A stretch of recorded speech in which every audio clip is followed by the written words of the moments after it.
say if I asked you to describe the apocalypse? Young people today, they might describe this time when zombies walk the earth and they're trying to eat your brains. So you board up your windows and you have copious amounts of shotgun shells and you take out the carnivore walking dead as they come for you. This is due to the prevalence of the concept of a zombie apocalypse in movies and video games. So how would you answer the question, what is the apocalypse? What's your term of reference? Right? So I asked that question, and one of the things that's pointed out by asking that question is the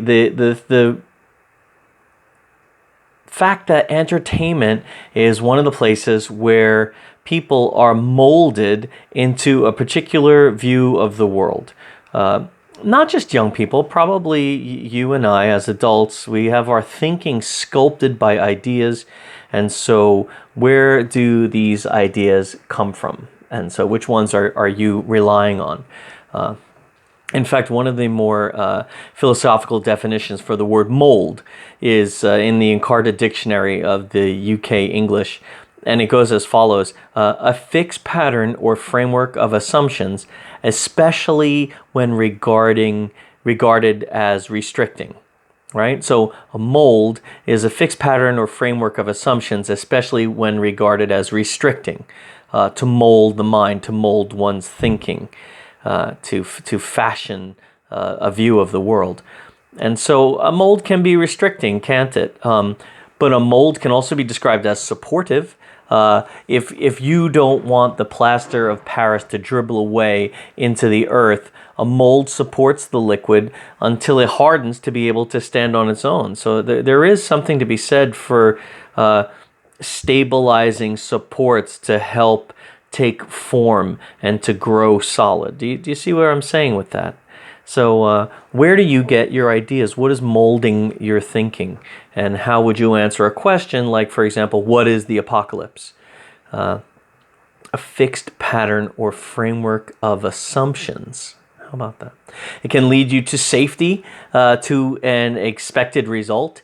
It can preserve your life from listing formlessly onward without direction or purpose.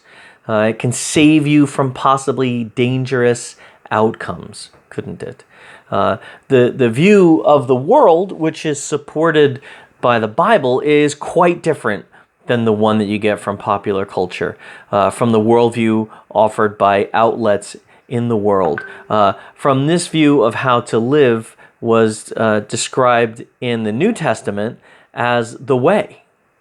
So, do you walk according to the way? Is your view of the world one that is shared by the people who follow Jesus Christ that you read about in the Bible? In Proverbs 16, verse 25, we read, "There's a path before each person that seems right, but it ends in death." So, how do you tell which way is which? And how do you answer the questions that life presents to you with a proper understanding of what it actually means? What is the apocalypse? I don't know how to answer that. Or have you read your Bible? You said, I think I know a thing about that. Yeah, the apocalypse. So note this term, right? It's critical. Worldview. Okay? It's a belief about how the world works, about humanity, about how government should work, about how the family needs to interact, about truth and about lies, and about the way that we relate to one another. This also ends up being about how God works in the world. What is the higher good? Who should I live to please? What is right? What is wrong? So far today we've introduced two terms to you, apocalypse and worldview. So I'm going to stop there. Get yourself a cup of tea. Think about apocalypse. What do you know without Googling it yet?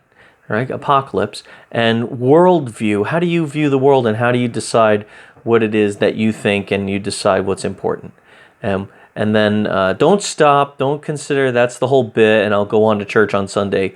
There's another little bit. So look at the other video. You can see it down there in the box beneath you. If you're just watching this one now, there's a link. Or you can go to Alva Baptist Scotland, and in the list of videos, get the part 2. Okay, guys.